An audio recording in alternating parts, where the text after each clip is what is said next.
So welcome to our session this morning. We're very fortunate to have Rachel Schilling, who's from Queensland, talking about the benefits of growing faith at home and why we would do it. The rhythm of family life provides opportunities to grow in faith together. So that's our topic this morning.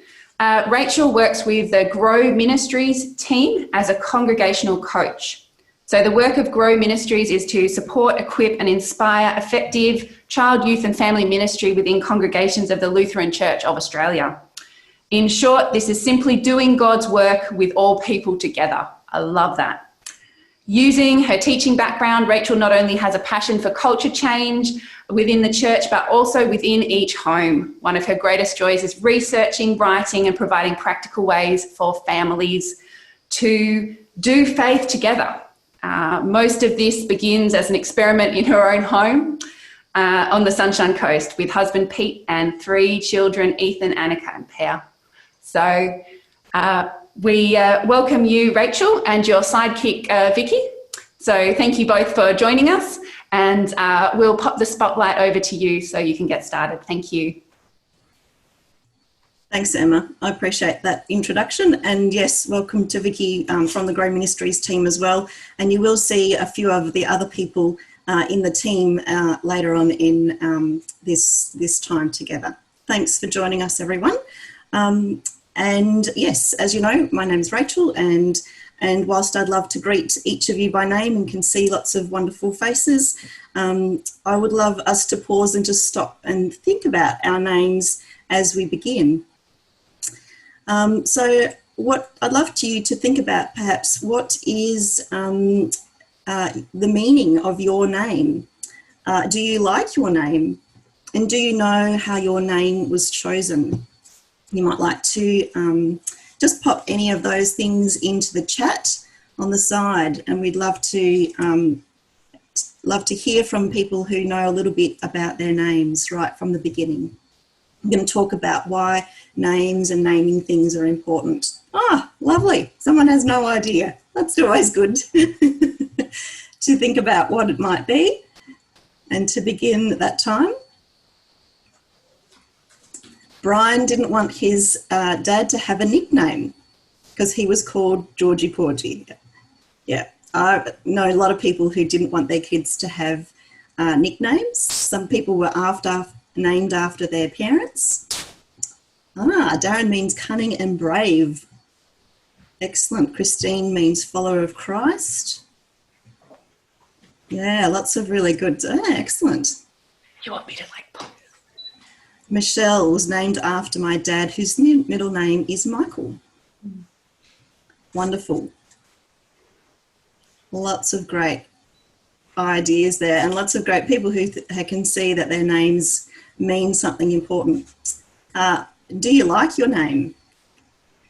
Some people do, and some people don't. That's okay.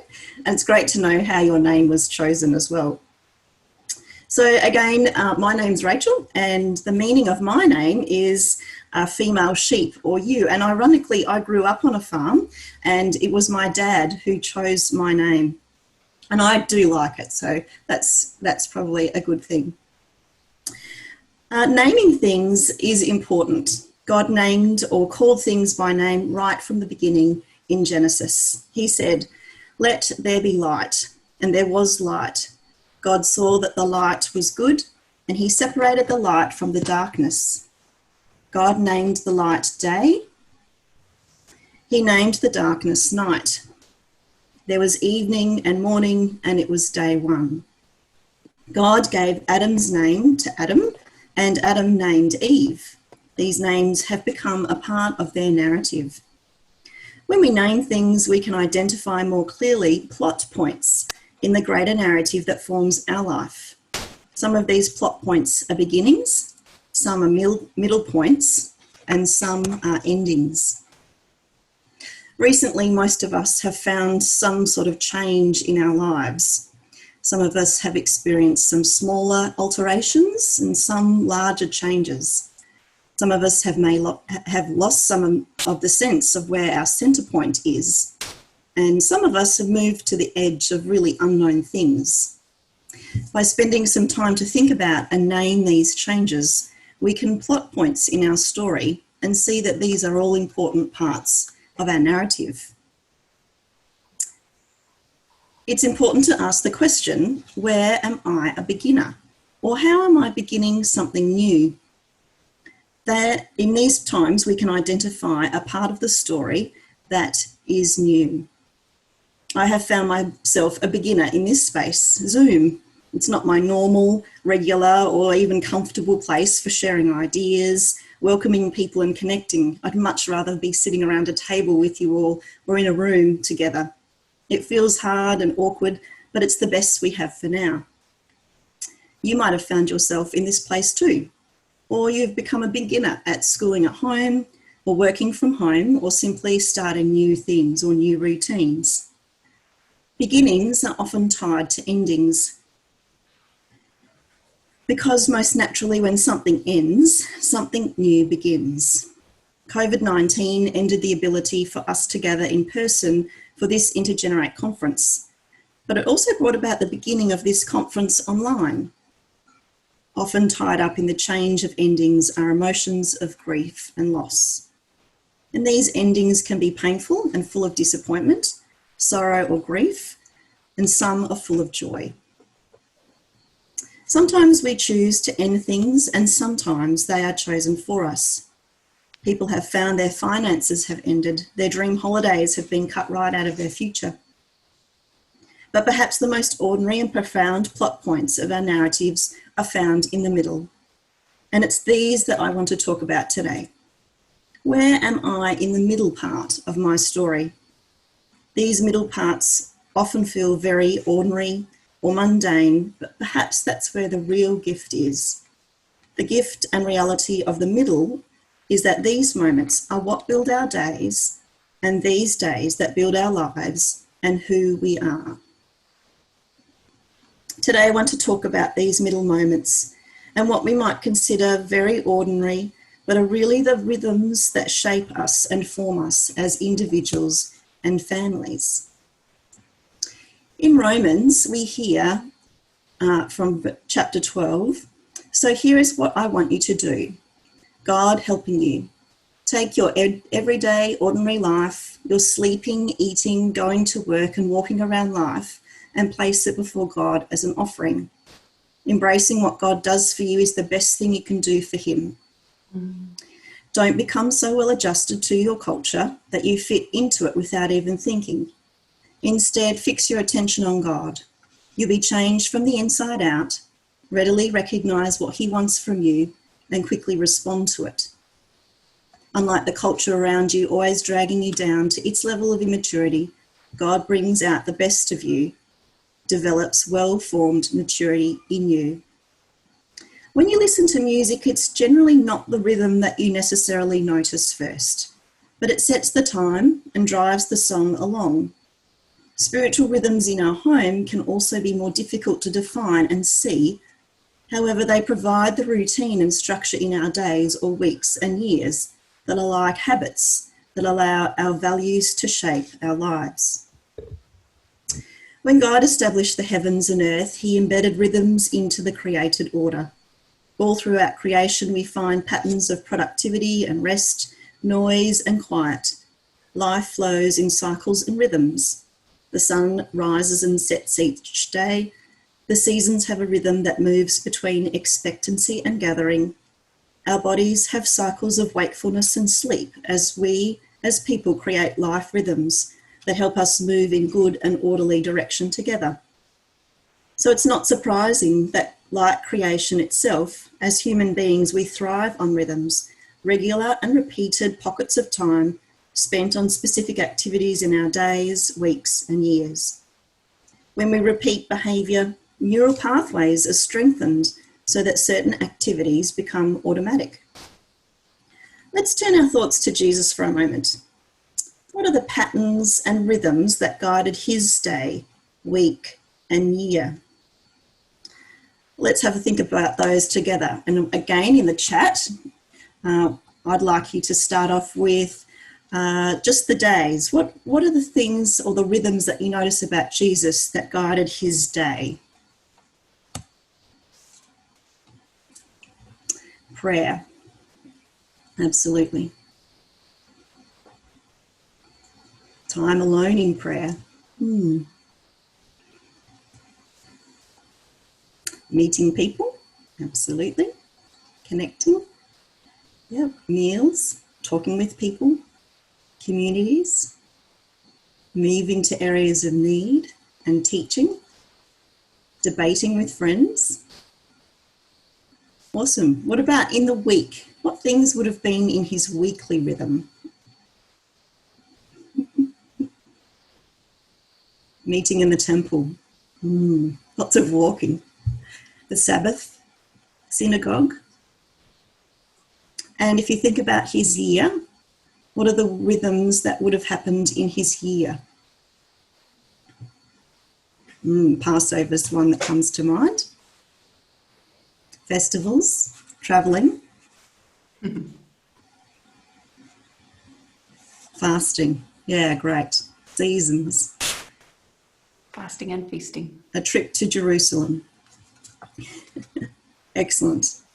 All right, so perhaps we might also now think about our own rhythms.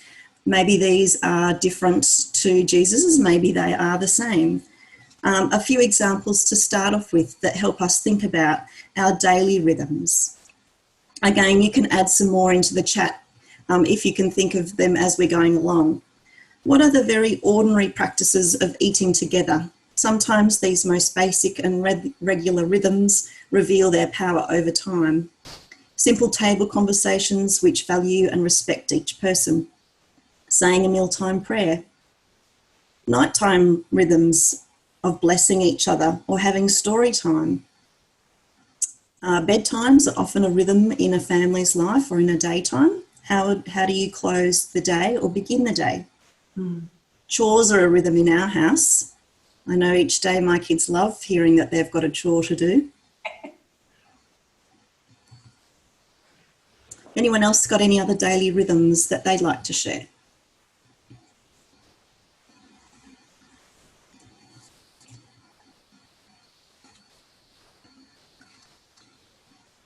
Chatting, morning, reading and yoga, tea time, driving the kids around, meditation, being out in the garden, collecting the children from school,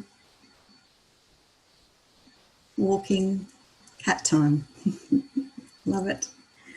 Okay, our weekly rhythms might be a little bit different. These might include things like family fun time or a family fun night. Time spent in your faith community. You might have your own Sabbath practices. Calls to grandparents might be a weekly rhythm. Any other weekly rhythms? A date night. Sport or board games night. Yeah, these are great. Thanks everyone for contributing. Faith connection time. Women's group. Family mealtime at parents. And worship craft group, church, birds treat day, and Bible study. And what about our own seasonal rhythms or yearly rhythms perhaps? We might go on holidays together, celebrate birthdays, sharing community service. Are there anything school breaks that happen in a season? Worship time, online, prayer group, weekend sport day, they might be weekly ones. Camping, yeah, that's a very popular one. Time of rest from your ministry or job. Holidays, visiting elderly, being part of a community garden, visiting family, lots of festivals and trips and travelling. Excellent. All right, we're going to actually spend some time in some chat rooms now, having a talk about those rhythms that we noticed in our own lives and those that you noticed in Jesus' life. We're going to have about 5 minutes to spend in this time, and what I'd like you to do is just think about how they correlate or how are they the same rhythms that you've experienced that are different or similar. And what I'd like to do is have a leader from each, assign a leader in each group that would be able to come back and share some of those things to the whole group once we return. So again, 4 or 5 minutes to have a chat, and we'll see you back soon. Welcome back, everyone, as we just all jump back in. It's pretty cool to watch you all rebound back here. I think we're all back. Okay, so if there's a leader who might like to pop their hand up and share some of the things that we you might have discussed, that'd be great. Thanks, Stephanie. Okay, so we talked about the importance of rhythm and what it meant in people's daily life, so and what opportunities that could bring. We talked about the fact that with the opportunity of rhythm, it's not about adding, but making it something that is included in everyone's daily life, so with discipleship and things like that. And it also shows that with the rhythm, it's important and it's regular, so it shows stability and security, especially for those with young kids and young families. Excellent. Thanks, Stephanie. That's great. I love that. Just, it's not part of something extra, but just fits into the ordinary things that are already happening. Thank you, Jane. Thanks for popping your hand up. Thanks, Rachel. I'm hoping that I summarised everything from my group because it felt like it was really quick. We started talking about similarities, but quickly got to differences. You know, so church and prayer and the going to and the coming away from that. So sharing meals together or something about the day. So a day at church might be spending more time with people. And then just how much of the rhythm of our life is about being with people either in groups or just doing life together. And then so we didn't get a lot of time to talk about the differences, but some of that really is around things like the things that Jesus did that we yearn for, like, have we really thought about fasting? What about climbing a mountain and having some time to just spend with God, even though, you know, people kept following Jesus around when he tried to do that? But the spiritual rhythms that he had that when you actually point a finger at them, there's this yearning of like, oh, why haven't we discovered that? Why don't we talk about that in church? So some of those are the spiritual disciplines, I guess. Thanks. That's great. Thank you, Jane. And Lyndall. Thank you, Lyndall. Group 5 talked about, well, a number of things, but we sort of talked about how as Jesus moved from place to place, they walked, and they would have walked for weeks sometimes, and there was a lot of time to connect with people and to reflect. And today's society is so busy and so fast and so furious that sometimes that time that he took, we feel isn't available to us, or it just feels more rushed.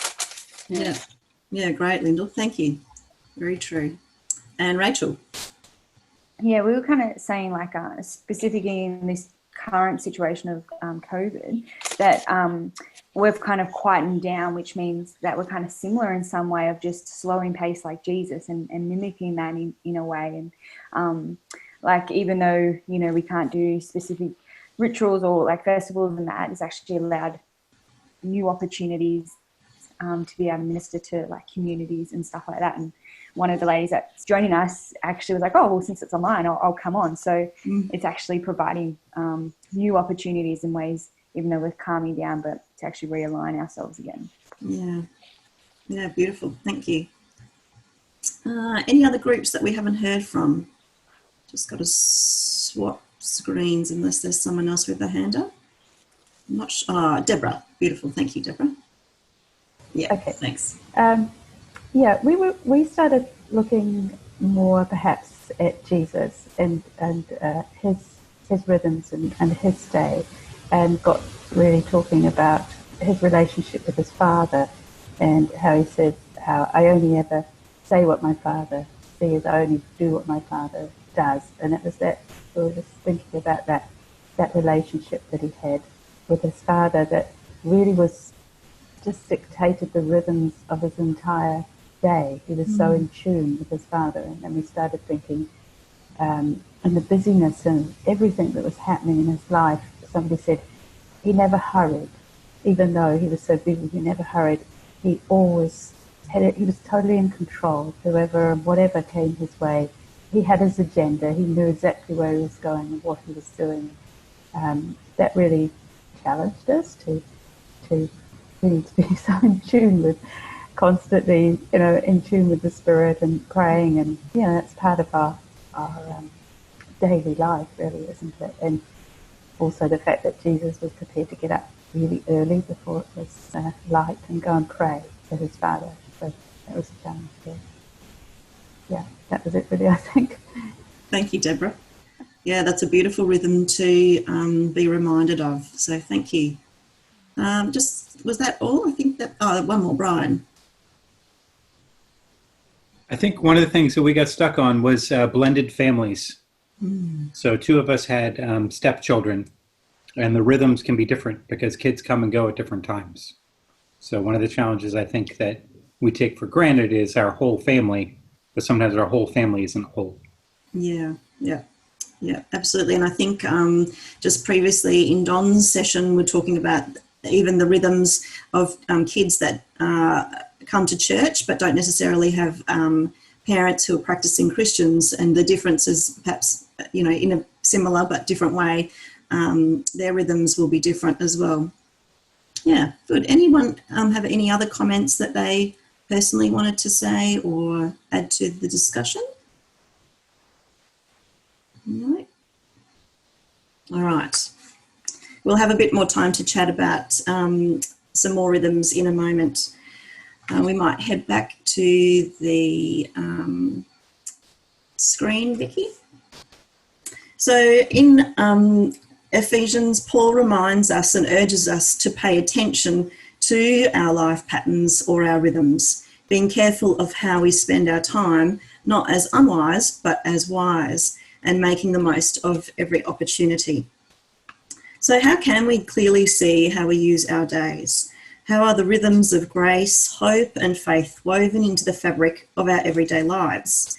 We can take a look at things like our calendars or our screen time, or how we spend our days, to use as a mirror to reflect on what this looks like for each one of us. But recently I was asked a question by a friend of mine to consider something like this. To think about one of my children in 20 years' time and think about the fact that if they were out for dinner with their friends and one of their friends asked, so you grew up in a Christian family, what was that like?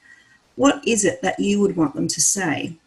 It's a pretty long-term, long-range goal or long-range idea or ideal.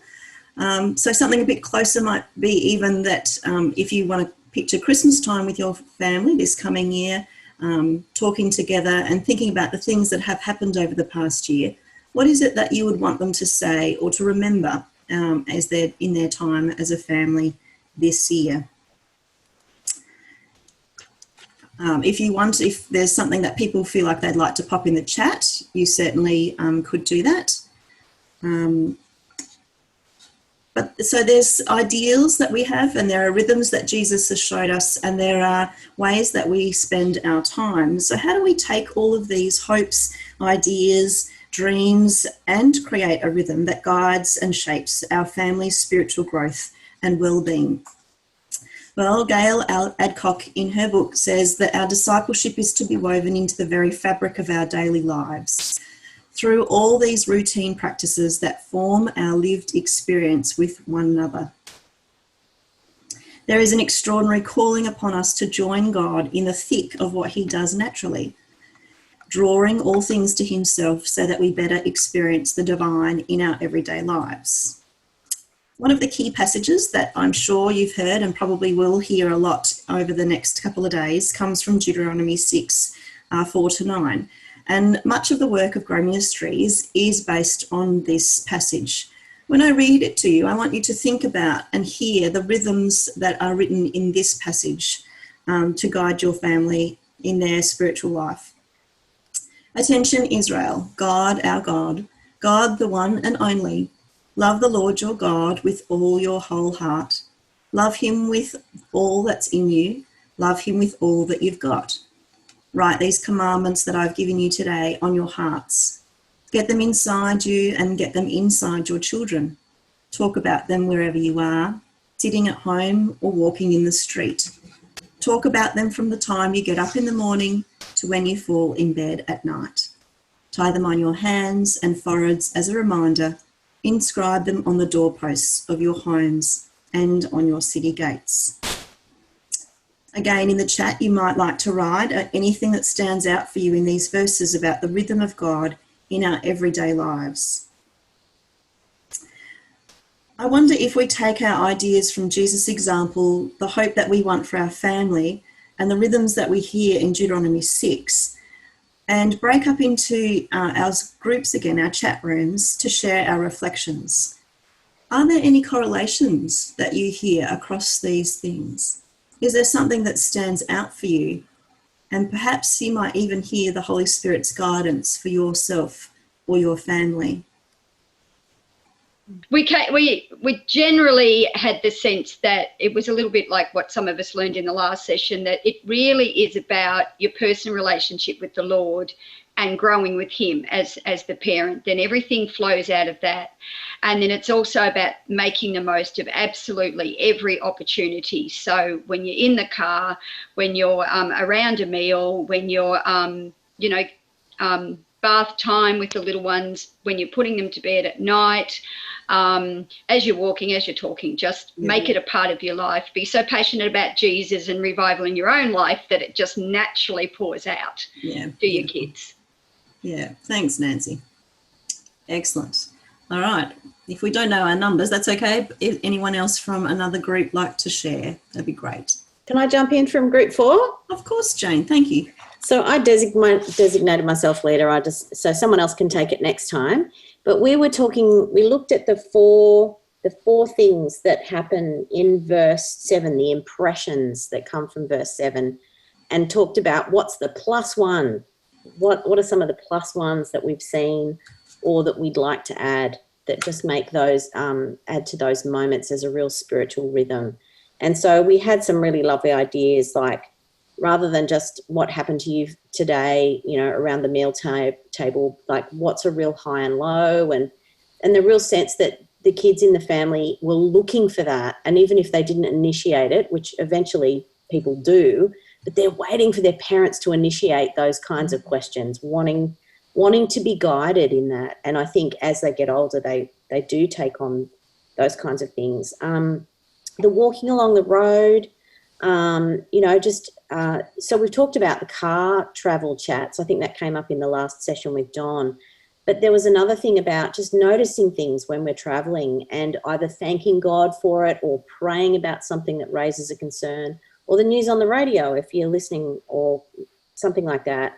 There was a really nice one about teeth brushing and notes on the mirror that so there's all these lovely little ideas that can just kind of keep pointing to Jesus, keep pointing to our reliance on God in those little daily moments that are very ordinary, like you're talking about, those middle mundane moments, but bringing Jesus into them. And, and I'd even say that's, so for me personally, which I didn't say in the group, was like teachable moments, like just grabbing hold of moments that are ordinary, but have something that we can grab hold of and talk about Jesus in it and how God wants us to respond. And for a lot of the time for me, it's me saying, well, I didn't do things the way God would have wanted, So yeah, but having those moments is teachable, and just being willing to speak into them and expose our own lives with our kids, because it makes it safe for them to do that too. Absolutely.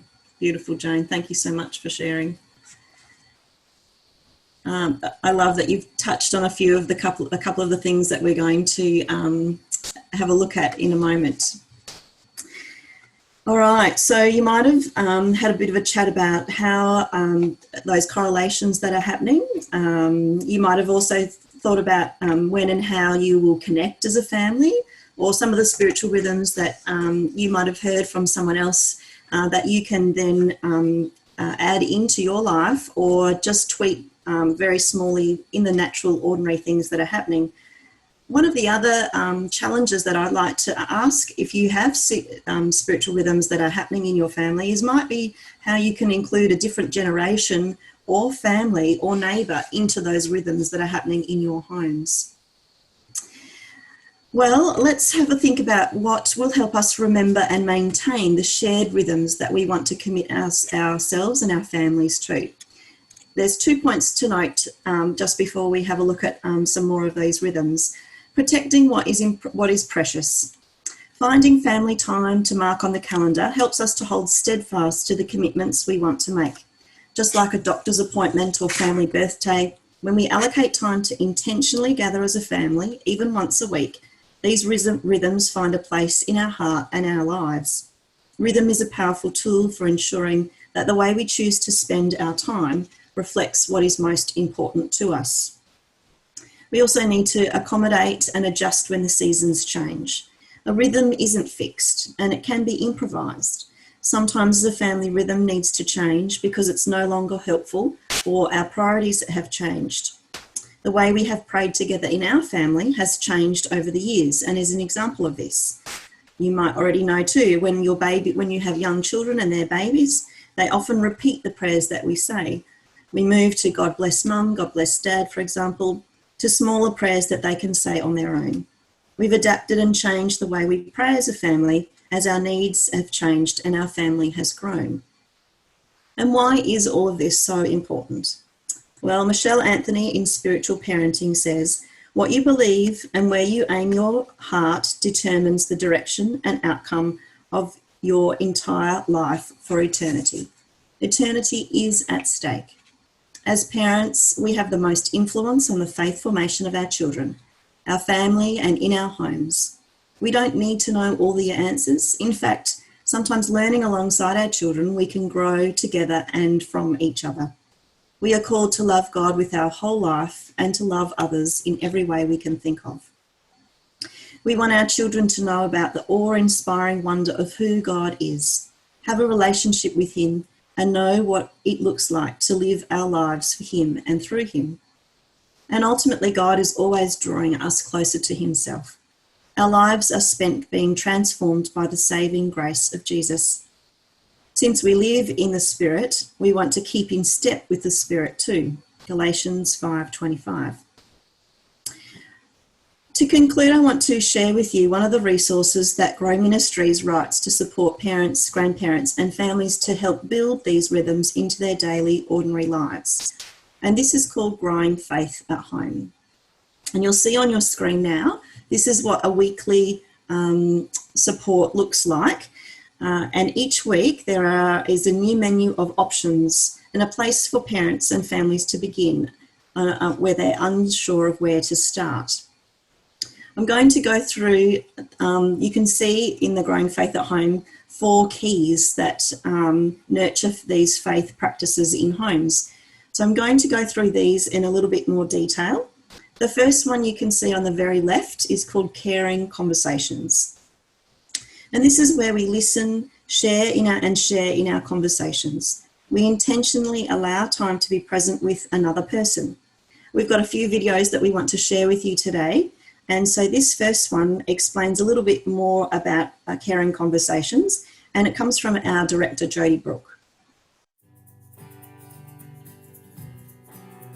Hi, I'm Jodie and I work for Grow Ministries, and we want to share with you a great way to encourage faith using the 4 keys. Christian values and faith are passed on to the next generation when they are seen in action. Faith becomes real when others can see God working in our lives. The first of the 4 keys is Caring Conversations. God desires that our faith is not just a set of beliefs to nod yes to on a Sunday, but something living and active that is discussed and shared in daily life. In Deuteronomy 11, verse 19, it says we are to teach these commands to our children, talking about them when we sit at home and when we walk along the road, when we lie down and when we get up. As you can hear, this is pretty much all the time. So let's be intentional and initiate conversations about our faith and how God is in every part of our life. A simple way to get started might be to share our highs and lows each day, or share what we are thankful to God for. We have been doing caring conversations in our family for quite a while now. The children were definitely younger when we started. It has become so much part of who we are as a family that as parents we are often reminded by the kids to take the time to share our highs and lows. Caring conversations are a small part of our day when we can give each other our undivided attention, when we take the time to really listen to each other. Making this space in our day for each other has encouraged open communication and a safe place to share what's happening in our lives.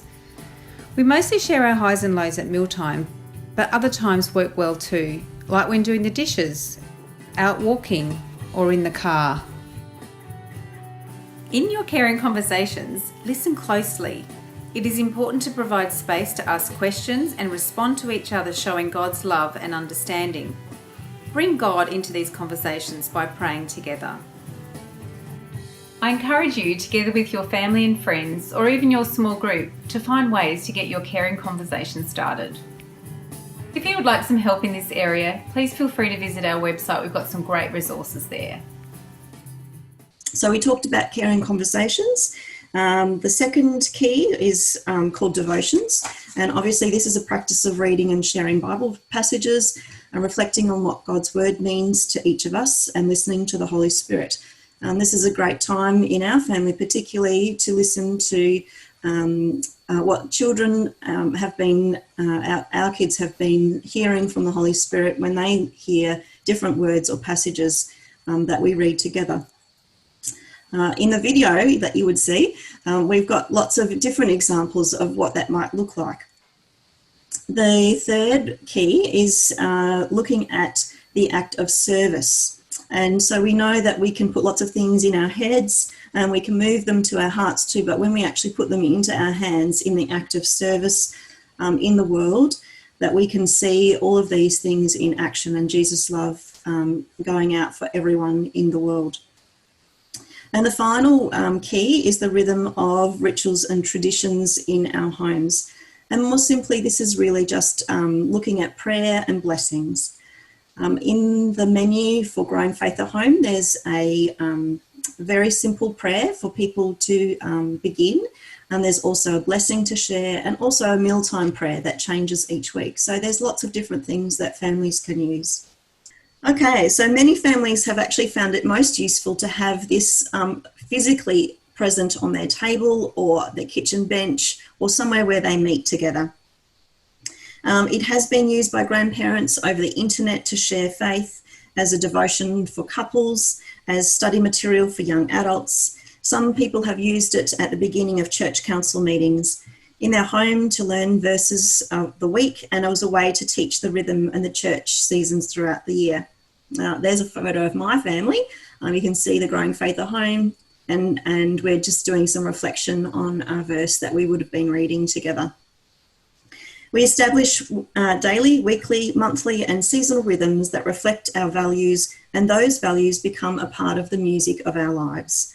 In this process, we do not merely look out for our own personal interests, but also the interests of others. When intentional rhythms of caring conversations, devotions, service, rituals and traditions exist in our homes, we build an atmosphere of warmth, trust, care, love and responsibility. We get better at it with practice and learn to improvise new steps throughout the passages of life.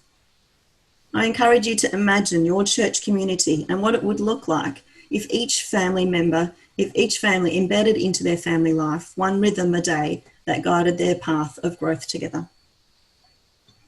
And I end with this small words of encouragement from the words of Zechariah 4:10. Do not despise these small beginnings, for the Lord rejoices to see the work begin.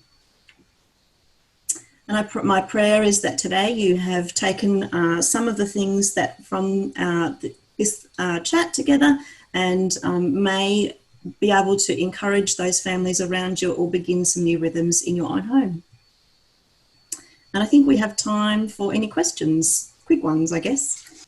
Yeah, I just had a quick question. So you present it to your church and you want to encourage your church to start thinking about this for their own home, like it sounds like a great thing, but it sounds like a lot to start with. So where do you start to introduce it to people?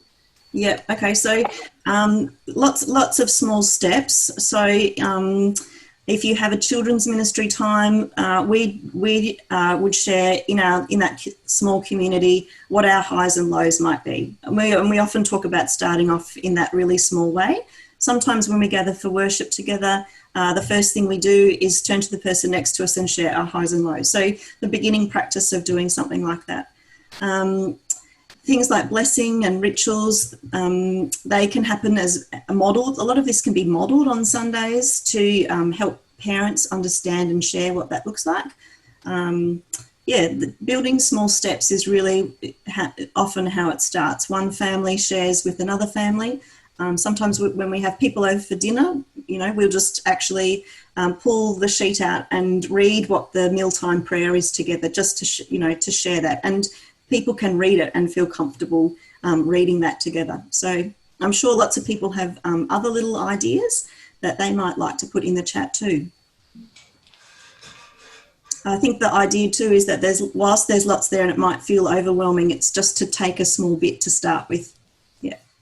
Thanks for that, Rachel. And we'll pop up a thread as well on the Facebook page. So there might be some other questions along the way that if you don't see them yourself, we can pass them on to you to see if we can keep the conversation going amongst us all. So thank you very much for your time and your sharing your gifts today, Rachel, and also Vicky for being tech support as well. I just sat here and enjoyed listening for a lot of the time, which was lovely. So thank you very much for sharing in this way.